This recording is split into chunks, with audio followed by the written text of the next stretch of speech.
Demək lazımdır ki, bel ağrıları hal-hazırda klinikalara müraciət edən xəstələr arasında daha çox yer alınmaqdadır. Maraqlı bir statistika vardır ki, insanlar həyatlarının hər hansı bir dönəmdə 80% bel ağrısına əziyyət çəkir. Bunların da ən çoxu qeyd etmək istərdim ki, 30-50 yaşlar arasında rast gəlməkdədir. Ancaq bu xəstəliklər artıq cavanlaşan xəstəliklər arasında yer almaqdadır. Belə ki, artıq bel ağrıları olan xəstəliklər daha çox onurğa üstün degenerativ xəstəliklər dediyimiz bel feqarası disk yırtıqları nəticəsi yaranan ağrılar gənc insanlarda da rast gəlməkdədir. Ona görə də bu xəstəliklə əlaqədə müraciət edən insanların bu haqda daha çox məlumatların olması daha çox önəmlidir ki, hansı hallarda doktora müraciət etməlidirlər, çox önəmlidir.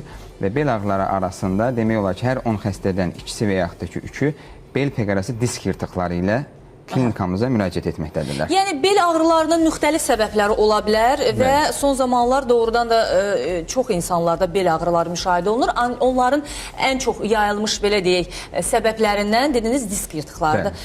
Disk yırtığı nədir? Bəzən buna qrija da deyirlər, bel yırtığı, fıtıq, yəni hər dildə deyirlər buna və nədir? Bu nə deməkdir? Deməli, bel feqarası disk yırtığı nədir? Buna keçməmişdən öncə qeyd etmək istərdim ki, onurğa üstünün bel nahiyəsi fəqərə adlandırdığımız deməli, ekranda necə canlandıracaq animasiya olaraq. Görüntülərimiz də var, buyurun. Deməli, fəqərə adlandırdığımız sümük elementlərindən və bu fəqərlərin arasında qığırdaq adlandırdığımız elementlərdən ibarətdir. Burada çox gözəl bir şəkil göstərilmişdir. Bel fəqərəsi arası qığırdaq iki hissədən ibarətdir. Oxlar da göstərdiyimiz kimi fibroz həlqədən, bu fibroz həlqə çox bərk bir həlqədir. Fəqərələri bir-birinə tutunmasında, saxlanmasında önəmli rola malikdir. İkincisi isə bunun mərkəzində olan pulpoz növə dediyimiz jelatinə bənzər bir maddədir. Bunlar onurğa sütununda çox önəmli olan malikdir. Pulpoz növənin önəmi və əhəmiyyəti nədir? İnsanın normal gəzməsini, hərəkət etməsini, elastikliyini, bir növ amortizasiya funksiyasını yerinə yetirir. Amma ətrafdakı fibroz həlqə isə fəqərlərin bir-birinə möhkəm bir şəkildə bağlanmasını təmin edir. Bunlar çox bərk bir elementlərdir. Düşünün ki, bu fibroz həlqələr 260 kiloqram yükə qədər tab gətirmə malikdirlər qüvvəsinə.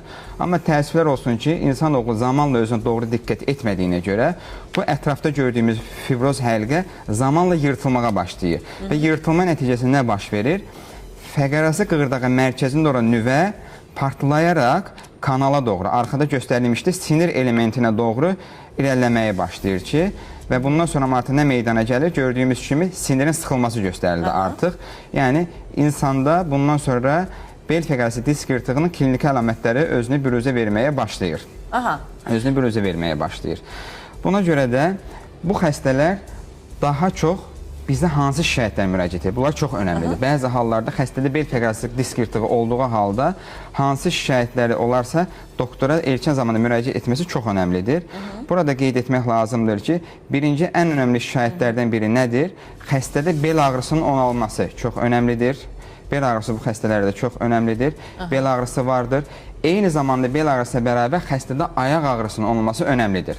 Xəstə məsələn bizə qeyd edə bilər ki, ilk zamanla bel ağrısı vardır, amma zaman illədir ki, artıq bel ağrısı səhnədə yoxdur, arxa plana keçir. Artıq bundan sonra xəstədə ayaq ağrısı ilə müraciət edir. Hansı tip ayaq ağrısı burada önəmlidir?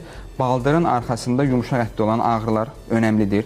Xəstələr bəzən deyə bilir ki, doktorum, yəni mənim fıtığım belimdədir, nəyə görə ayağımda ağrı var? Çox önəmli bir sualdır.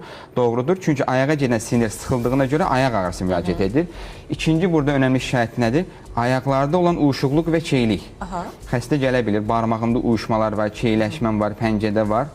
Üçüncü, ən təhlükəli və önəmli simptomlardan biri nədir? Ayaqda gedən zəifləmə əlamətləridir. Biz buna parez deyirik və daha çox irəlilədikcə nə baş verir? Xəstənin ayağında, pəncəsində iflik baş verir. Bu daha çox təhlükəli nəticədir. Dördüncü nəticəsi nədir? Bel feqarası disk yırtığının artıq çanaq orqanların funksiyasının pozulması başlayır.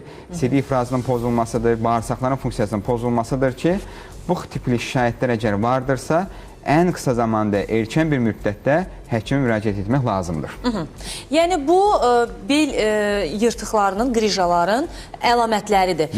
Düzdür, bel ağrıları müşahidə olunur dedik bir çox insanda və müxtəlif səbəblərdən. Ancaq bu cür simptomlarla müşahidə olunursa, demək ki, disk yırtığından söhbət gedir. Ümumiyyətlə, bəs bu disk yırtığının yaranma səbəbi nədir? Bayaqları siz bu görüntülərimizdə də izah elədiniz ki, necə yaranır, ancaq hansı səbəbdən yaranır? Bu da maraqlıdır. Hansı səbəblərdən? Yəni, qorunmaq mümkündürmü? Nələrə riayət etmək lazımdır? Bəli, burada Burada risk faktorları önəmlidir. Risk faktorları ekranda göstərilmişdir. Hansı insanlarda bel qırıcısı çox rast gəlinir? Hərəkətsiz işlə məşğul olanlar, stol arxası oturan insanlar, sürücülərimiz. İkinci qrup daha çox ağır işlə məşğul olan insanlar, yükdə çox artılan işləyən insanlar, çəki çoxluğu olan insanlar. Dördüncü və yaxud da ki, bunu birinci sıraya da artıq son zamana alınmaqdadır. Siqaret istifadəçisi olan insanlar, bu çox önəmli məqamdır. Siqaret istifadəsi olan insanlar, o şəkildə, öncəsi şəkildə qeyd etdiyimiz kimi, deməli, xəstə buradakı fibroz həlqənin tamlığı sürətli bir şəkildə pozulduğuna görə disk yırtıqları tez başlayır. Burada göstərilmişdir. Biraz öncə göstərdiyimiz kimi fibroz həlqələrdir.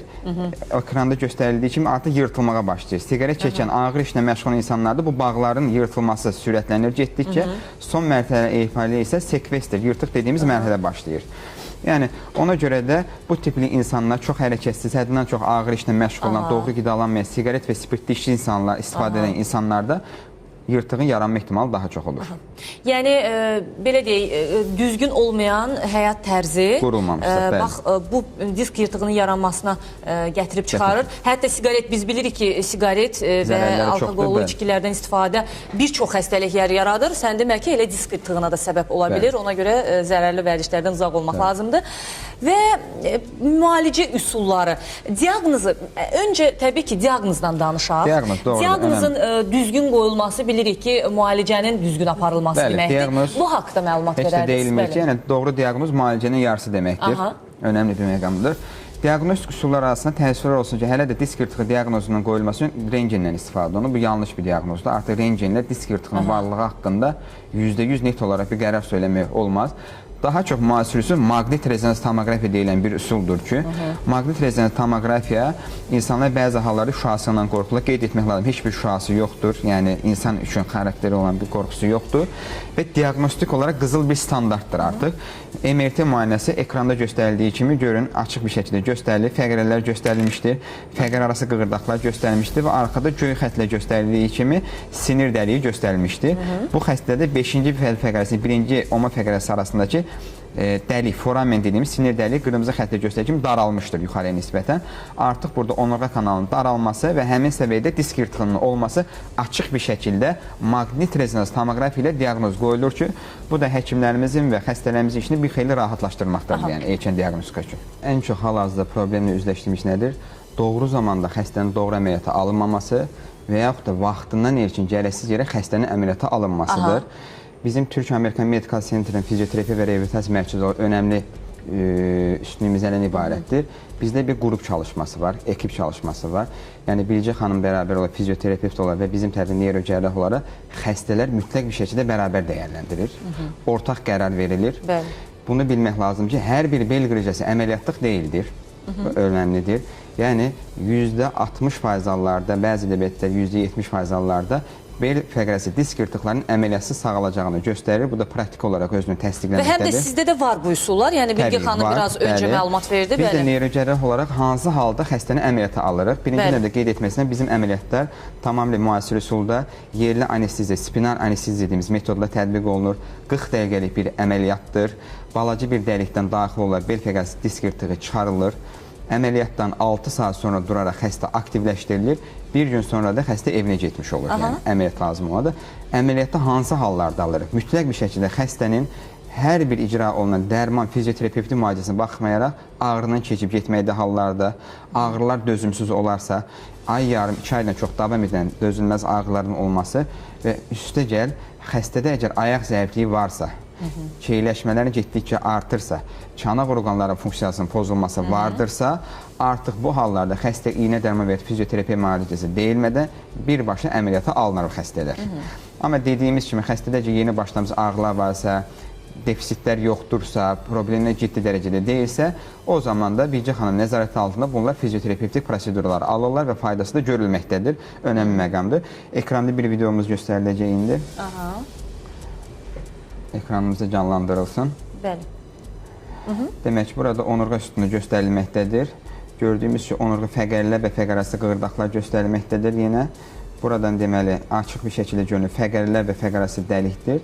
Arxada bu dəlikdən sinirlər çıxır Və burada gördüyümüz kimi yenə də taşan bir bel fəqərəsi disk yırtığı. Artıq düşünürək bu disk yırtığı siniri kobud dərəcədə sıxır. Xəstənin ayağında əgər uyuşma, keylik, zəifləmə vermişdirsə, mütləq bir şəkildə bu mikroskopik üsulla əməliyyatla xaric olunur. Bundan sonra xəstə ən qısa zamanda normal həyatına dönmüş olur və sıxılmış sinir azad olunmuş olur yəni. Bununla da sonlanmış olur.